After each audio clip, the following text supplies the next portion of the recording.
Potentiometer, ये जो तुम्हारा फिगर दिख रहा है स्क्रीन पे, यही एक्चुअली पोटेंशियोमीटर डिवाइस है। इसका यूज मेनली सेल में ही होता है। हमको इसके हेल्प से सेल का ईएमएफ हम लोग फाइंड करते हैं, सेल का जो इंटरनल रेजिस्टेंस होता है वो फाइंड करते हैं। तो कुल मिला के पोटेंशियोमीटर काम सिर्फ और सिर्फ सेल का एनालिसिस करने में होता है। डिटेल्स अब इसी को हमको करना है एक करके कि पहले किस प्रिंसिपल पे ये है, इसका कंस्ट्रक्शन में कौन कौन सा पार्ट जुड़ा हुआ है, उसके बाद देखेंगे इसके फंक्शन कैसे करता है, कैसे सेल का ईएमएफ फाइंड करता है, कैसे वो इंटरनल रेजिस्टेंस को फाइंड करता है। बस यही टॉपिक्स है, देखो स्टेप बाय स्टेप इसको। एक ये सेल है जिसका वोल्टेज भी दिख रहा है, भी मतलब पोटेंशियल डिफरेंस जो भी क्रिएट करेगा। दोनों एंड पे हम कंडक्टिंग वायर को ऐसे कनेक्ट कर दिए हैं। ये वर्ड ध्यान रखना, कंडक्टिंग वायर बोल रहे हैं, कंडक्टिंग वायर, ये कॉपर का वायर है। ये दोनों एंड पे हम कोई रेजिस्टेंस वायर कनेक्ट कर दिए हैं।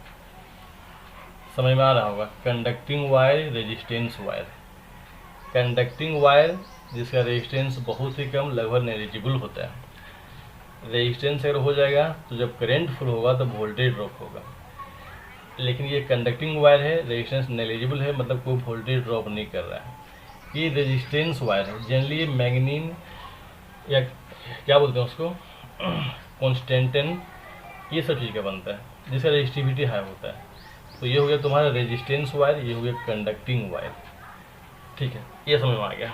अब ये भी वोल्टेज का मतलब क्या होता है, यार ये बैटरी 10 वोल्ट का है, मान लीजिए 10 वोल्ट का है, 20 वोल्ट, तो ये पोटेंशियल पॉजिटिव है, ये क्या है, नेगेटिव है।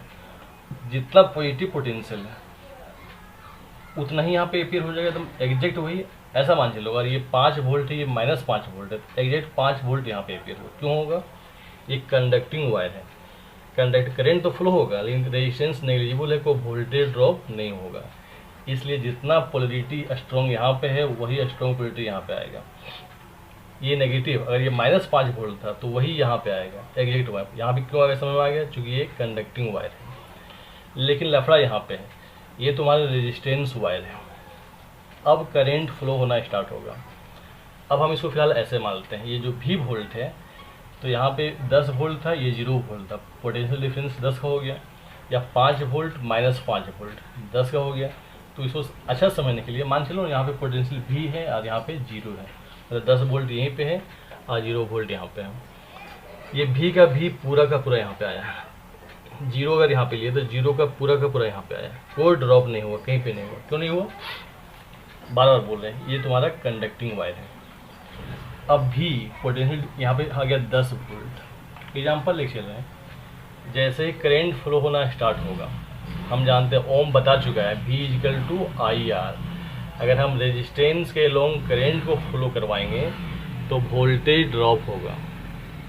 मतलब अब जब करंट यहाँ पे फ्लो होगा तो यहाँ पे वोल्टेज ड्रॉप होगा, यहाँ से यहाँ ड्रॉप होगा, ड्रॉप होगा, ड्रॉप होते होते कितना हो जाएगा, 0 हो जाएगा। 10 वोल्ट यहाँ पे है, यहाँ पे 10 वोल्ट है, 9, 8, 7, 6 होते होते कितना, 0। अब इसे आते हैं हम वही ओम्स लॉ पे, मानते हैं करंट यहाँ पे फ्लो हो रहा है I। Steady current, steady current मतलब ये तुम्हारा सेल है, अगर 2 एम्पीयर करंट फ्लो करवा रहा है तो हमेशा ये 2 ही एम्पीयर करंट फ्लो करवा रहा है। ये ध्यान रखना, स्टेडी करंट हम इसी को बोलते हैं। इसका लंबाई हम ले लिए अपने मन से L, पूरा लंबाई यहाँ से आकर पूरा लंबाई, ये लंबाई हम L ले लिए। क्रॉस सेक्शन यूनिफॉर्म मानते हैं, मतलब इस टाइप मार्केट दिख रहा है, अगर एरिया यहाँ पे A है तो हर जगह एरिया A है, मतलब इसका एरिया हर जगह पे सेम है। ओम्स लॉ अप्लाई करते हैं, ये भी जो ड्रॉप कर रहा है, V=IR। आर की जगह हम बहुत पहले जानते हैं, ρL/A।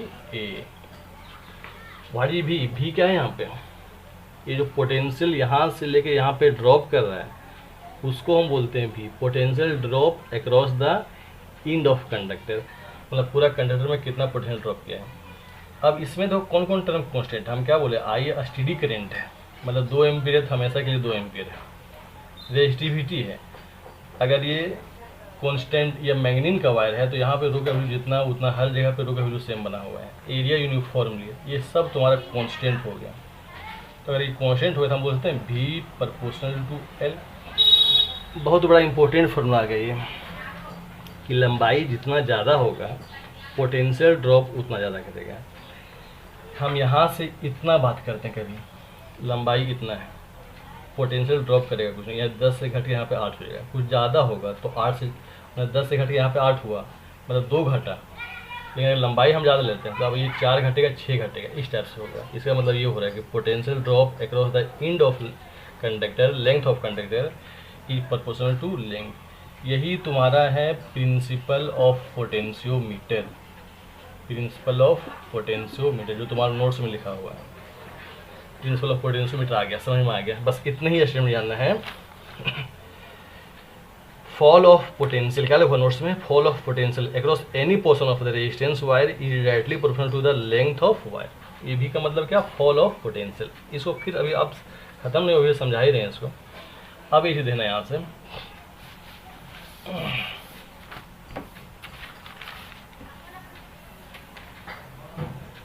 ये भी प्रोपोर्शनल टू आर, तो भी इक्वल टू हम के एल बोल सकते हैं, कॉन्स्टेंट दे दिए। के इक्वल टू क्या हो गया, भी by L. Voltage drop per unit length, बहुत बड़ा टर्म आया फीस का ये यार ना, voltage drop per unit length equal to K. इसको हम लोग बोलते हैं पोटेंशियल ग्रेडियंट, गिरना, वोल्टेज का गिरना, यूनिट लेंथ में कितना वोल्टेज गिरेगा उसको हम बोलते हैं पोटेंशियल ग्रेडियंट। अब ये मत जाना ग्रेडियंट का मतलब गिरना होता है, पोटेंशियल ग्रेडियंट का मतलब कि पर यूनिट लेंथ में कितना वोल्टेज ड्रॉप करेगा, कितना वोल्टेज गिरेगा, उसको हम बोलते हैं के। के किस टाइप से रह सकता है, तुम्हारे पास किसी कंडक्टर के लिए रेजिस्टेंस वायर है, ये रेजिस्टेंस वायर के लिए के का वैल्यू कैसा रह सकता है, ऐसा 2 ओम पर मीटर। अगर ऐसा लिखा हुआ है, क्योंकि ये वोल्टेज है बाई लेंथ है, वोल्ट पर मीटर लिखा हुआ इस वायर के लिए 2 वोल्ट पर मीटर। इसका मतलब क्या हुआ कि 1 मीटर लेंथ हम जब चलेंगे तो वोल्टेज कितना ड्रॉप कर जाएगा, 2 वोल्ट। नहीं समझ में आया, समझो। यहाँ पर ये वायर है, यहाँ पे 10 वोल्ट है, यहाँ पे 0 वोल्ट, ये दिख रहा था हमको दिया हुआ। चलो यही डाटा मान लेते हैं, इस वायर के लिए दिया हुआ है के इक्वल टू 2 वोल्ट पर एम्पियर। ठीक है, यहाँ से चलना स्टार्ट किए, 1 मीटर लेंथ पे हम आ गए। 1 मीटर, अभी कितना लंबाई छोड़ दो, बहुत लंबा है, 1 मीटर लेंथ पे आ गए। आपको पूछ देगा यहाँ पे वोल्टेज कितना होगा, क्या दिया हुआ मेरे पास, पोटेंशियल ग्रेडियंट इस वायर का दिया हुआ है 2 वोल्ट पर मीटर, मतलब 1 मीटर चलेंगे तो 2 वोल्ट फॉल कर जाएगा। तो ये 10 वोल्ट है, ये कितना हो गया यहाँ पे 8 वोल्ट, क्योंकि 2 वोल्ट यहाँ पे खत्म हो गया। अब समझ में आएगा तुम लोग को कि पोटेंशियल ग्रेडियंट का मतलब क्या होगा। नेक्स्ट 1 मीटर हम यहाँ से और चलेंगे, ये 1 मीटर, यहाँ पोटेंशियल कितना होगा, ये 8 वोल्ट है, 2 मीटर फिर 1 मीटर चले हैं, 2 वोल्ट फिर फॉल कर जाएगा, मतलब कितना हो जाएगा, ये 6 वोल्ट हो जाएगा। इसी तरह से वोल्टेज गिरते गिरते गिरते गिरते फाइनली कितना हुआ, 0 होता है। ये समझना तुम लोग, यही हमेशा जो सब दिक्कत होता है, यहाँ 10 वोल्ट यहाँ पे 0 वोल्ट क्यों दिखाते हैं। ये 10 वोल्ट सप्लाई किया है, 10 वोल्ट तो यहाँ पे है, लेकिन यहाँ से यहाँ आते आते आते आते कितना हो गया, ये 0 हो गया, पोटेंशियल ड्रॉप करेगा। इसी को हम बोलते हैं पोटेंशियल ग्रेडियंट। तो अभी फिलहाल तुम लोग को इतना ही याद रखना है।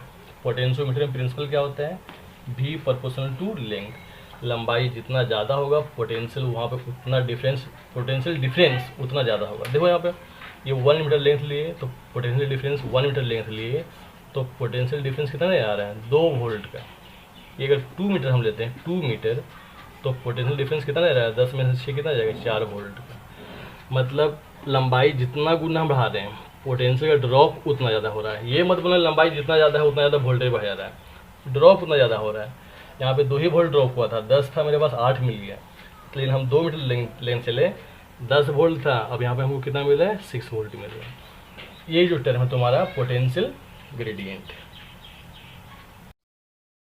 कंस्ट्रक्शन में देखो, कैसे मतलब कौन कौन सा यहाँ पे पार्ट्स इंक्लूड है, ये मशीन जो डिवाइस है, इंस्ट्रूमेंट बना है, किससे बना है, ये ध्यान दो। यहाँ से ये जो नज़र आ रहा है, ये तुम्हारा रेजिस्टेंस वायर है मैग्नीन का, ये लंबाई 1 मीटर का है, ये 1 मीटर, सब 1 मीटर का है, मतलब 1 मीटर का टुकड़ा है मेरे पास, इस टाइप से 1 मीटर टुकड़ा।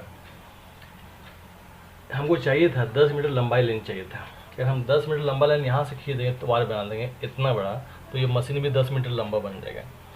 लेकिन हमको 10 मीटर वायर चाहिए उसी मशीन में। क्या किए, बस उसके लिए कॉपर का स्ट्रिप से इसको ऐड कर दिए, इसको यहाँ पे ऐड कर दिए, इसको यहाँ पे ऐड कर दिए, यहाँ से ऐड हो रहा है 2 मीटर, 3 मीटर, 4 मीटर, 5 मीटर, जितना चाहिए उतना हमको मिल जा रहा है। 6 मीटर, 6 मीटर चाहिए, 6 मीटर मिल गया। यहाँ पे हम 6 मीटर लिए, 1 2 3 4 5 6 मीटर लिए। एक्चुअली पोटेंशियोमीटर में जो वायर की लंबाई होता है उसका रेंज तुम्हारा 5 से 10 मीटर के बीच में हो सकता है।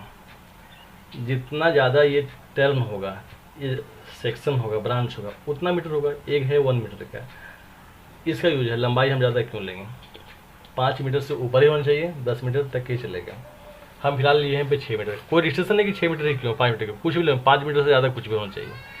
ठीक है, तो ये ए बी हम बोलते हैं, एक किनारे ए, एक किनारा बी। जब दोनों को खोल देंगे हम तो इसलिए 10 मीटर का वायर है। मतलब यहाँ पे समझो कि ए से बी तक ये नथिंग, कुछ नहीं है, ये 10 मीटर का लंबा वायर है। इस टाइप से एक पॉइंट ए है, दूसरा पॉइंट बी है, एक पॉइंट ए है, दूसरा पॉइंट क्या है, बी है। ये 10 मीटर लंबा वायर है। बस सिंपली ये है, इतना। यहाँ तक समझ में आ गया। अब इसे देखो, ए पॉइंट से क्या नहीं आ रहा है, यहाँ पे एक सेल नहीं रहा, बैटरी नहीं आ रहा है। ये बैटरी, ये स्विच है, बीच में स्विच लगा हुआ है ए पॉइंट से। एमीटर है जो करंट फ्लो है उसको नापता है। रियोस्टेट है जिसके हेल्प से लोग करंट को घटा सकते हैं, बढ़ा सकते हैं। और ये मिला हुआ कहाँ पे, बी इंड पे, मतलब ऐसा मिला हुआ है ये बी इंड पे।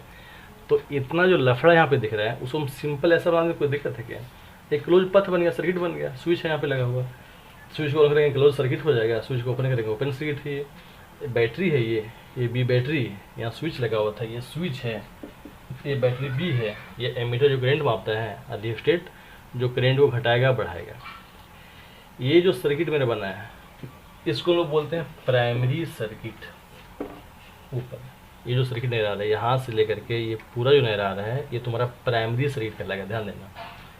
हालांकि इस सर्किट का उतना यूज नहीं है, क्योंकि ये बैटरी मेरे पास 20 वोल्ट का, 50 वोल्ट का, ये सब कुछ मालूम था। हमको करना है यहाँ पे क्या, सेल का ईएमएफ फाइंड करना है, सेल का इंटरनल रेजिस्टेंस फाइंड करना है।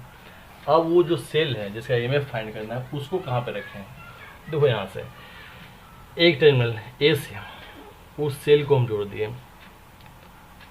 पॉजिटिव टर्मिनल सेल के ए टर्मिनल पे। सेल का पॉजिटिव पोर्शन जो है वो ए टर्मिनल पे, नेगेटिव जो है वो गैल्वेनोमीटर से, साथ में एक स्विच के Q1 की है, K1 एक जॉकी यहाँ पे वायर, जॉकी मतलब यहाँ पे टच करो, यहाँ पे टच करो, कहीं भी वो टच हो सकता है, वो जॉकी है। तो मान लेते हैं इसको हम यहाँ पे कहीं भी, चलो फिलहाल उतना लफड़ा हो जाएगा तुमको समझने में, यहीं पे हम टच करवा दिए, यहीं पे टच करवा दिए। अब देखो तो सेल ये करंट फ्लो करवाएगा, एक कंप्लीट ये सर्किट नहीं आ गया, ये भी एक सर्किट बन गया। अब ये जो सर्किट है इसको हम बोलते हैं सेकेंडरी सर्किट, या फिर इसको बोलते हैं ऑक्सिलरी सर्किट, ऑक्सिलरी सर्किट। और मेन फंक्शन इसी का होता है, सेकेंडरी सर्किट का, ऑक्सिलरी सर्किट का। क्योंकि इसी सर्किट में वो सेल कनेक्ट है, जिस सेल का डिटेल्स हमको निकालना है, उसका ईएमएफ निकालना है, उसका इंटरनल रेजिस्टेंस निकालना है। तो ये हो गया तुम्हारा प्राइमरी सर्किट। यहाँ से जो कनेक्ट है तुम्हारा सेल, गैल्वेनोमीटर, स्विच की इसको बोलते हैं, जो कि ये ए बी के बीच में, ए बी के बीच में कहीं पे कनेक्ट है, यहाँ पे कहीं भी कनेक्ट हो सकता है। ये जो सर्किट नहीं रहा है इस सर्किट को हम बोलते हैं सेकेंडरी सर्किट। तो बस पोटेंशियोमीटर का कंस्ट्रक्शन इतना ही, सिंपल इतना। ऊपर में प्राइमरी सर्किट, नीचे में सेकेंडरी सर्किट। अब ये प्राइमरी सर्किट सेकेंडरी सर्किट का अपना यूज है, जिसके हेल्प से हम लोग बहुत कुछ करने वाले हैं, वो अब नेक्स्ट टॉपिक्स में इसके बाद। तो फिलहाल ये तुम्हारा क्या हो गया, कंस्ट्रक्शन, क्या क्या लगा हुआ है समझ में आ गया। अब पहुंच गए हम लोग मेन फंक्शन पे। इसका पोटेंशियोमीटर का मेन काम है। पहला यूज इस मशीन का हम कहाँ पे करेंगे, सेल का ईएमएफ को फाइंड करने में। अब हम क्या करते हैं, पहले इस सर्किट को फिर से रीड्रॉ करते हैं। क्या हम देखे थे, ए और बी के बीच में एक रेजिस्टेंस वायर है, तो बनाते हैं फिगर।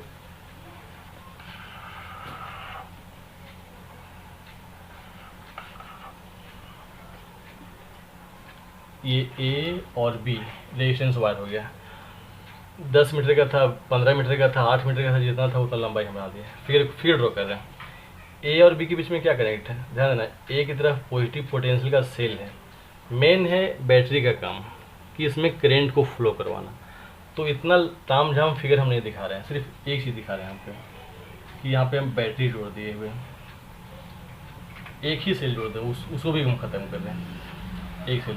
ये तुम्हारा कंडक्टिंग वायर है, ये रेजिस्टेंस वायर है। बैटरी का वोल्टेज यहाँ पे हम V लिख दिए, V। ये प्राइमरी सर्किट का फिगर बन गया कि क्या है, रियोस्टेट का काम है करंट को कम करना, वो कम छोड़ दो, करंट हम सप्लाई हमको मिल गया। अब पहले थोड़ा इसके बारे में हम समझ लेते हैं, इस वायर के बारे में फिर से बात समझ लेते हैं। हम इससे पहले प्रिंसिपल में क्या जानते हैं कि हर लेंथ के लॉन्ग में पोटेंशियल का ड्रॉप होगा। अगर यहाँ पे वोल्टेज हम V मान लेते हैं, यहाँ पे वोल्टेज 0 मान लेते हैं, ध्यान देगा। अगर ये 10 वोल्ट है, ये 0 वोल्ट है, तो 10, 9, 8, 7, 6 ऐसा होगा।